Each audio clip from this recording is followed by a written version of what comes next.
Šį kartą video apie švarą bus. Ne lapės, grindų.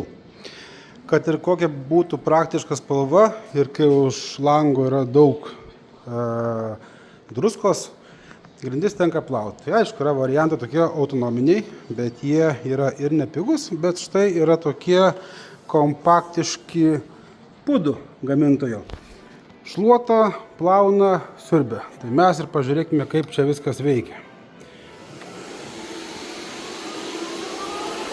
Turime lengvą užneštumą,